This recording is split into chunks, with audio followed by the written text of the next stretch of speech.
మన కాదంబరి సిల్క్స్ లో flat 50% discount and 25,000 purchase మీద 2 కంచి కాటన్ సారీస్ ఉచితం. Welcome to iDreams. సాధారణంగా రైతులు పండించే పంటను చీడలు పీడలు ధ్వంసం చేస్తుంటుంటాయి. అదేవిధంగా కొన్ని ప్రాంతాల్లో చూసుకుంటున్నట్టయితే వన్యప్రాణులు మరి ముఖ్యంగా ఏనుగులు పంట నష్టం తీసుకొస్తున్నాయంటూ రైతులు ఆందోళన చెందుతుంటారు.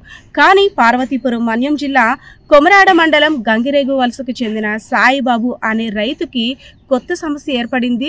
ఎక్కడి నుండి వచ్చాయో ఎలా వచ్చాయో తెలియదు కానీ గంపగొత్తులుగా వచ్చిన నత్తలు సాయిబాబా 7 ఎకరాల పంటను మాత్రం ధ్వంసం చేశాయి అంటూ కన్నీటి పర్యంతం అవుతున్నాడు. జంజావతి నది ప్రవాహ ప్రాంతంలో ఉన్న సాయిబాబాకి 7 ఎకరాల పొలం ఉంది. ఆ 7 ఎకరాల పొలంలో కూడా జామ తోట అదేవిధంగా బొప్పాయి టమోటా తోటను అంతర్సాగ్గా పండించుకుంటున్నాడు. గత 15 రోజులుగా నత్తలు ఎలా వచ్చాయో కూడా తెలియకుండా పంటనంతా కూడా ధ్వంసం చేసేసాయి. మరికొన్ని రోజుల్లో పంట చేతికొస్తుంది, లాభదాయకంగా ఉంది, అంటే కష్టపడిన దానికి ఫలితం వస్తుందని ఆశగా ఎదురు చూస్తున్న ఆ రైతుకి అయితే మాత్రం కన్నీరే మిగిలిందని చెప్పుకోవచ్చు. సో దీన్ని చూసిన ఉద్యానవన శాఖ అధికారులంతా కూడా రైతులకి సూచనలు సలహాలు ఇస్తున్నారు. జంజావతి నది ప్రవాహం ఎక్కువగా ఉంది, రీసెంట్గా వర్షాలు కూడా పడ్డాయి, దానివల్ల నత్తలు ఏమైనా వచ్చే అవకాశం ఉందేమో, లేదు అంటే సాయిబాబా అనే రైతు కొన్ని సంవత్సరాల క్రితం పోక చెక్క మొక్కల్ని కేరళ నుండి తెప్పించారంట. ఒకవేళ దాని నుండి ఏమైనా ఇక్కడికి వచ్చాయా అనేక కోణాల్లో కూడా దర్యాప్తు బృందం అయితే మాత్రం విచారణ చేస్తుంది.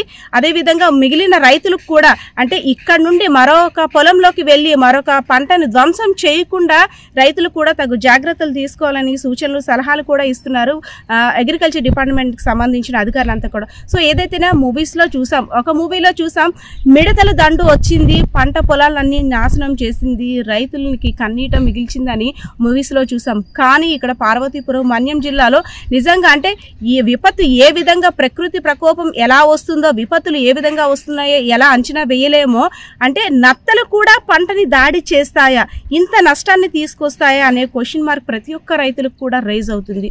సో ఏదైతేనే రైతులు అందరూ మాత్రం అలర్ట్ గా ఉండాలి.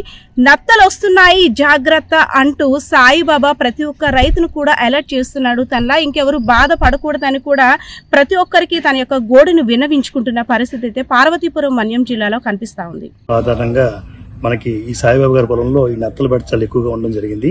దానికి గౌరవ కలెక్టర్ గారు మాకు మీటింగ్ పెట్టి అక్కడ తక్షణమే వెళ్లి దాన్ని నివారించమని చెప్పి కేవీకే బృందాన్ని, అదేవిధంగా డిపార్ట్మెంట్ ఆఫ్ హార్టికల్చర్ పార్వతీపురం మన్యాన్ని, అదేవిధంగా మన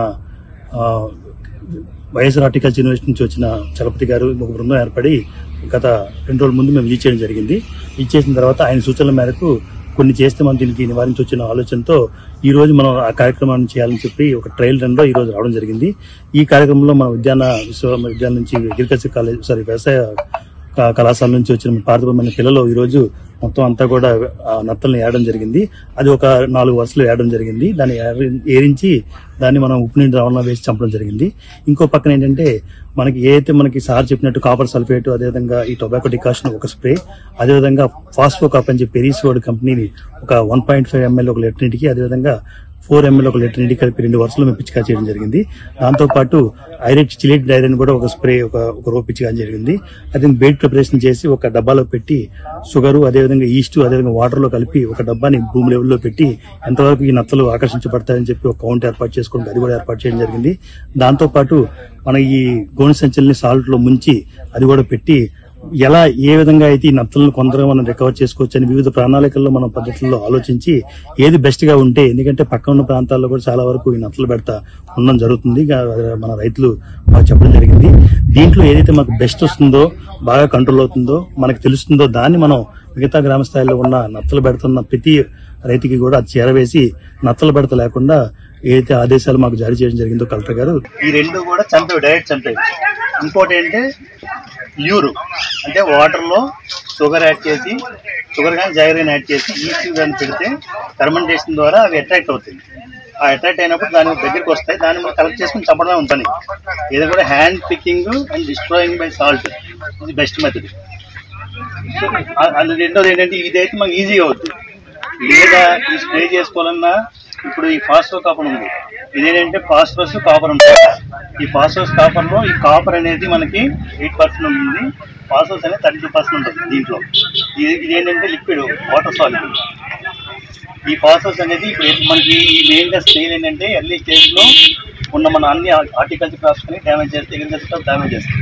ఫాస్ఫరస్ మీకు ఆల్రెడీ తెలుసు కాబట్టి రూట్ సిస్టమ్ గురించి బాగా ఎక్స్ప్లెయిన్ దానికి ఉపయోగం. మే నెల దాకా చేను చాలా బాగుందండి.